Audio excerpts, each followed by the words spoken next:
What you witnessed were images of heart-wrenching stories that Newsfirst came across over the past 7 days during Sri Lanka's largest public-oriented initiative, the Newsfirst Gum at the Door-to-Door campaign. A very good evening, I'm Shane Silva. And I'm Nicola De Zoiza. On the news tonight, we have more details of such stories of our fellow Sri Lankans who face the most difficult situations in the fight to build a better life. Before that, here is a look at the headlines tonight.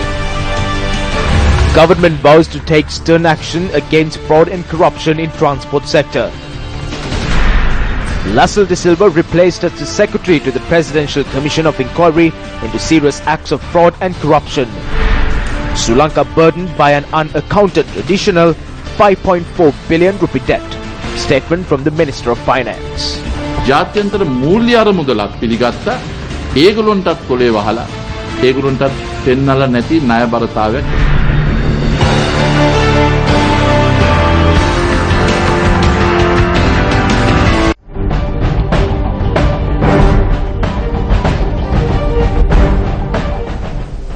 President Maithripala Sirisena chaired a special meeting at the Presidential Secretariat yesterday to discuss issues in the transport sector.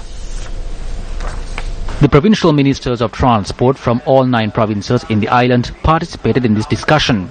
The president had noted that even though they function as 9 provinces, as a country, steps must be taken according to a single policy to solve issues relating to the field of transport. The president had affirmed that the government will take strict action to bring change to all negative situations in all sectors of the country, including those marred by fraud, corruption and irregularities. The Provincial Passenger Transport Authority, the private buses and the Sri Lanka Transport Board operate from the bus stands. You know better than I do that they are all corrupt. I believe that you are aware the amount that is extorted from the bus drivers and bus owners through intimidation. As I am aware, the previous governments did not interfere into that matter. However, as the new government, we cannot turn a blind eye. Action must be taken and it needs to be implemented properly. Such actions cannot take place. The heads of the provincial passenger transport authorities and the staff must take responsibility.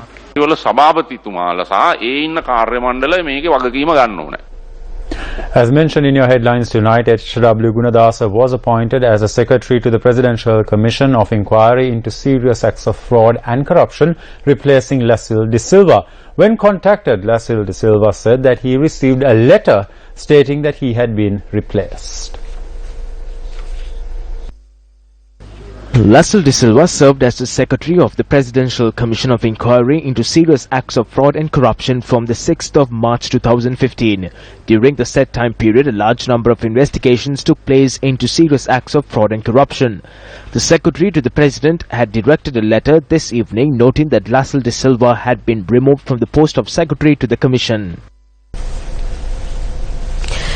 Going door to door in search of the unseen hardships that many Sri Lankans face, the Newsfirst Gum at the Door-to-Door campaign took place for the 7th consecutive day today. The initiative aimed at reaching out to the most vulnerable and the deprived is taking place with the assistance of the University of Peradeniya.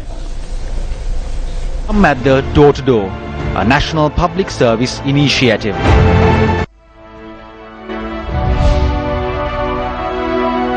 The Newsfirst Gum at the Door-to-Door campaign commenced this morning from the Sri Dharmavardhana Rama Temple in Kapatigo, Lava.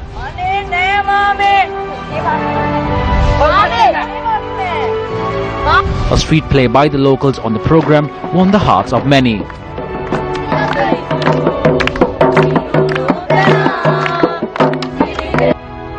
One sub-team then set off towards the villages of Kapatigo Lava, Handegama Visavela, Tibirivava and Kolbandavava and catechized into the issues faced in the areas.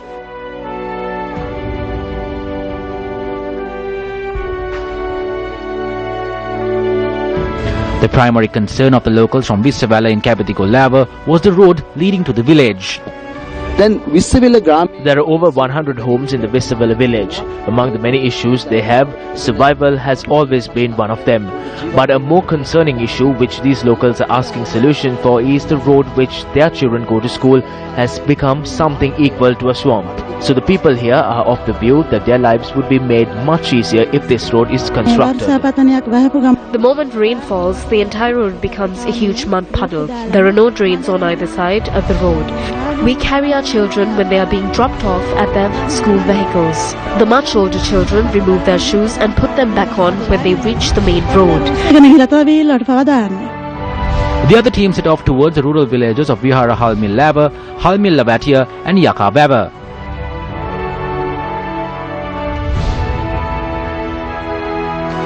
These villagers were under constant threat during the conflict, and even after the end of the war, they continue to live under much hardship.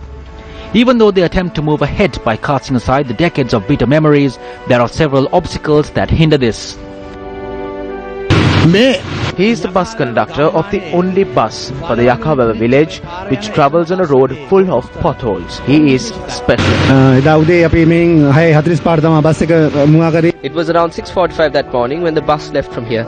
A group of people were getting ready to go to a funeral. So all these passengers got into the bus, and at around 7:20 when the bus was passing an area called Kongolla, 2 claymores were hit at the bus. 70 were killed and 69 were injured in that attack. ඔයා මේ සිද්ධිය අහෙන් දැකපු කෙනෙක්. සිද්ධිය මොන දුන්නා? ඔයාලට තුවාලේ මොනවා? පොඩි පොඩි තුවාල තියෙනවානේ. දැන් මේ සිද්ධිය ඉවරලා යුද්ධෙත් ඉවර වෙලා. දැන් මේ යකාවැව තාමත් අන්තුරේ. When elections come around, every official comes here and promises to make the road and several other concessions. But once elections are over, they are not to be seen.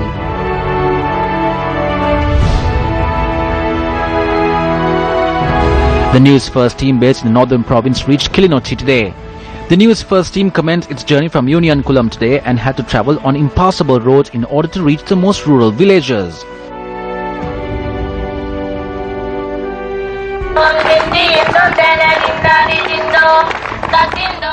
Despite the journey on the roads less travelled, Newsfirst was welcomed warmly by the villagers. The villagers here strive to rise on their own and presented the countless number of unsolved issues to Newsfirst. Among them was this couple living amidst the most difficult situations in the Uttukulam Palluvar Palne village in Kilinochi. The couple had shown great strength to overcome the dark memories and move on with life.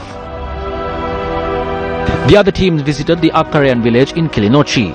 The road adjacent to the village hospital had been renovated. However, this is the state of the road the villagers used to reach the hospital. To reach this hospital, one must walk for almost 3 kilometers. This family, battered by the war for years, came across Newsfirst in Vannalia and showed courage to build a better tomorrow. This footage shows the grave dangers that the little children have to face while living in this temporary house.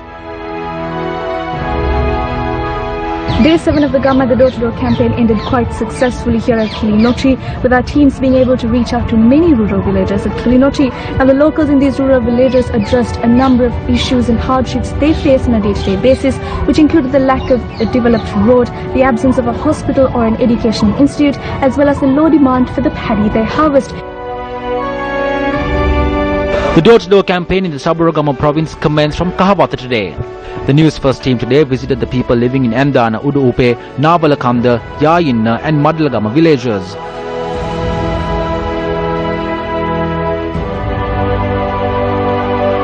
Located in close proximity to the town, the villagers experienced severe discomfort due to the lack of public transportation and less access to drinking water. This is a mountainous region which we had to travel for about 7 to 8 kilometers from Kahawatha to get here.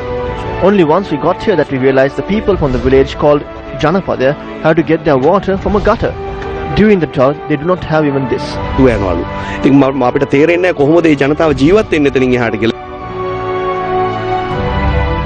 The other team, which based itself in the Ratnapura district, visited the villages of the upper area in Watapatha, Manana, Nivitigala and Jatagare. The primary concern of the people living in the line houses in the upper area Watapatha was related to housing, water supply and sanitation. The village of Manana is located in one of the most rural places in the country, and when news first reached the village, it was evident that many of the settlers were unemployed.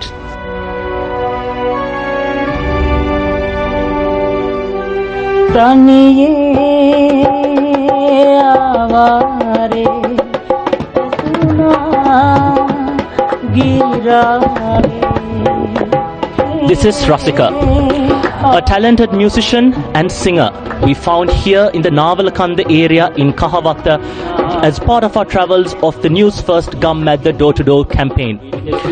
However much talented young Rasika may be, he is unemployed and he has to resort to driving a three-wheeler in his village to earn a daily income. Sri Lanka's largest people-oriented campaign, carried out by News First, is supported by the University of Peradeniya and will travel to the most rural areas of the country until the 18th of March, catechizing the issues that need to be addressed.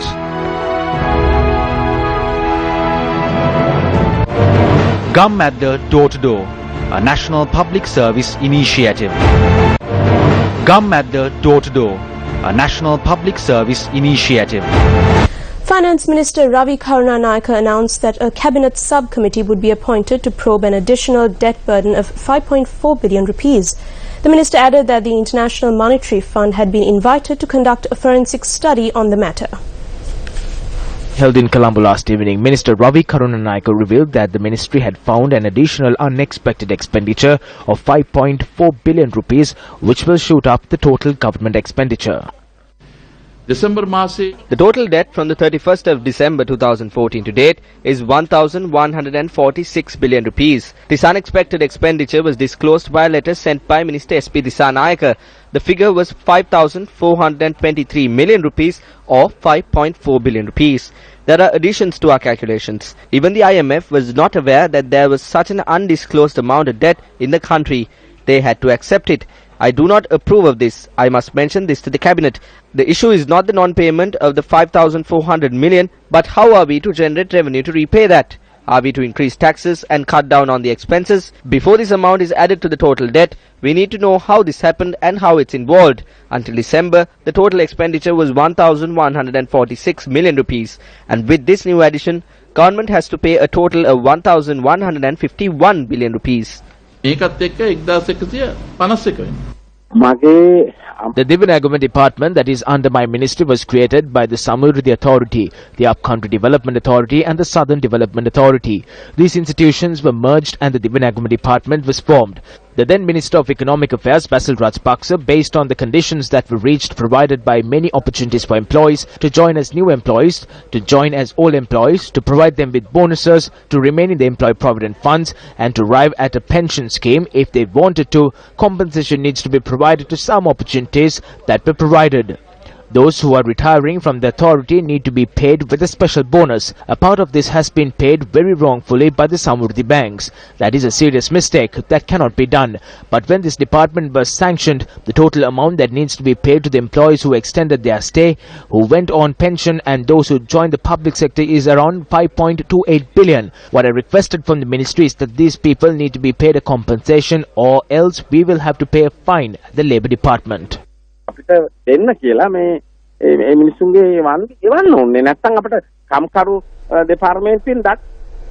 According to a report, Fitch Ratings has downgraded Sri Lanka's long-term foreign and local currency issuer default ratings one notch to B positive from BB negative.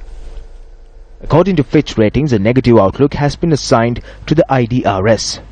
The issue ratings on Sri Lanka's senior unsecured foreign and local currency bonds are also downgraded to B plus from BB minus.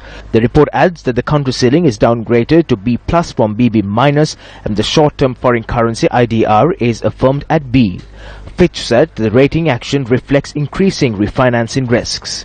A statement from Fitch said Sri Lanka's external liquidity ratio, as mentioned by Fitch, at the end of 2015 was 70.9%, which is far below the median of B- rated peers of 171.9% and the BB median of 152.4%. Another reason for the rating action was significant debt maturities. However, Fitch Ratings noted the prevailing low oil prices will continue to support Sri Lanka's current account deficit in the near term. Fitch expects the current account deficit to remain manageable at about 3% of GDP over 2016 to 2017. In terms of weaker public finances, the deterioration in Sri Lanka's fiscal finances is driven partly by consistently low general government revenues. Vijit Vijayamuni Soisa, the Minister of Irrigation and Water Resource Management, criticised the conduct of Basil Rajapaksa while speaking to reporters in Colombo. When President Maithripala Sirisena was the General Secretary of the party, they all came to him and asked him to take action. They were mere nominal ministers. The Minister of Sports was not Mahindananda, it was Nama Rajapaksa. The Minister of Wildlife was not Vijit Vijayamunisoisa. When there was an issue with elephants, I need to go there. But when funds were obtained from the World Bank, the funds were directed to the Ministry of Economic Development. The Ministry of Economic Development set up the elephant fences. That is how the ministries were controlled. The minister also responded to attempts being made to create a new party. Basil Rajapaksa, presenting himself to lead the new party, the fantasy party that is being formed by the joint opposition, will not receive a mandate from the public. He was the one who named Vijay Kumaratunga and several other SLFP leaders as Naxalites and ensured that they were jailed. He did so to obtain employment from Gamini Dissanayake. We remind the people that he is a person who wanted to split the Sri Lanka Freedom Party. He did not create it. Basil Rajapaksa is not one who created a government. Basil Rajapaksa is one who pioneers in defeating governments and destroying governments. If such a person is providing leadership to the joint opposition, I do not think that anyone would prefer him.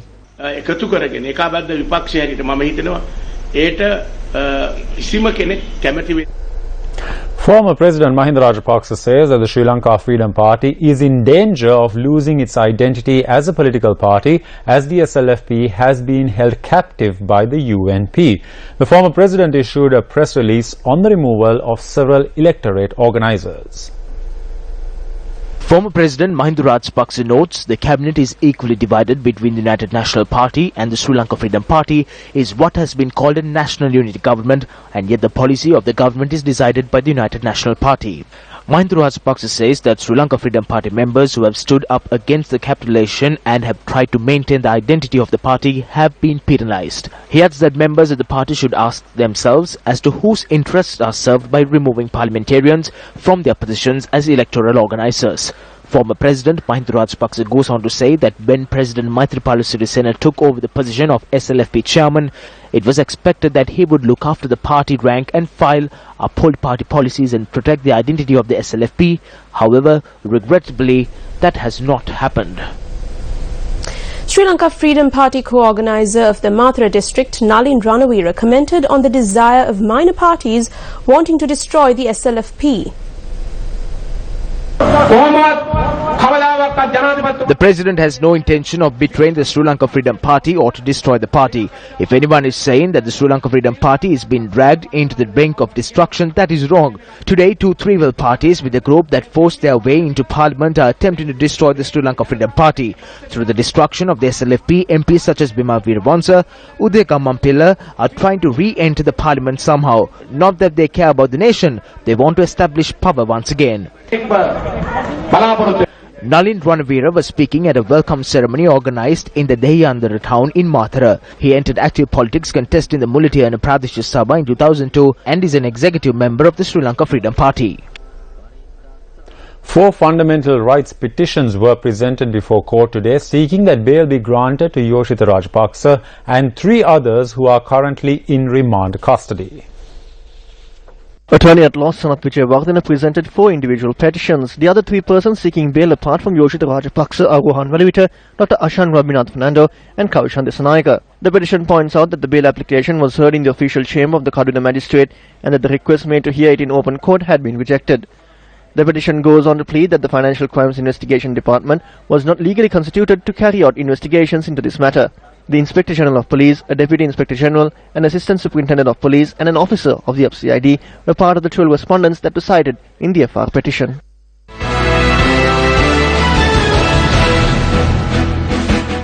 The British High Commissioner to Sri Lanka visited the Askiri Mahavihara today and called on the Mahanayaka of the Askiri chapter, Most Venerable Galagama Sri Attadasi Thero. We have our own experience of conflict and of the difficulties that our religion can introduce between communities in Great Britain, in Northern Ireland, and faith leaders like the 2 Mahanayakas I have been talking to this morning have an enormously important part to play in giving that leadership and that vision of the sort of Sri Lanka that they want Sri Lanka to be. The government of Japan has extended Sri Lanka with a total sum of $1.238 million or 177 million rupees as grant aid to 2 organizations for humanitarian demining in the north of the country. The two projects are demining in the northern and north-central provinces of Sri Lanka and the humanitarian mine action in Mannar and land mine survey in the northern and eastern provinces. The stakeholder consultation workshop on Public Investment Programme 2016-2018 was held at the Sri Lanka Foundation Institute. Despite the growth in the economy, Sri Lanka continuously faces structural challenges that negatively affect our population. Underperforming export sector has increased our trade deficit. The inflow of foreign direct investments was not adequate for rapid economic growth. And a decline in the quality of education and healthcare has put our people's future at risk. Therefore, the government formulated policy to accelerate economic growth and overcome these ongoing challenges.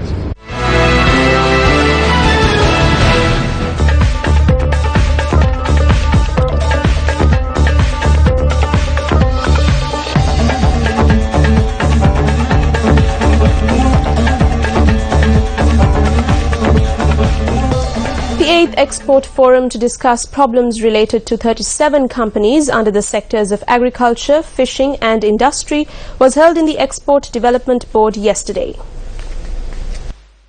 The event was presided over by State Minister of International Trade, Sujiva Senasinghe. The exports have declined and we have to create that atmosphere for the investors to come and for them to start their operations here and to get the productions and then to start factories here and the conducive environment so that everybody would choose Sri Lanka as a next destination or the hub for their industries. And it will encourage the investors, the exporters to do their the productions here, to do their business here. And I think the answers were given to the best of their ability. And let's improve this forum in the future. Well, that's a wrap of your primetime news for tonight. Thank you for joining us. For the Newsfirst team, I am Nicola De Souza. And I'm Shane Silva. Take care. And good night.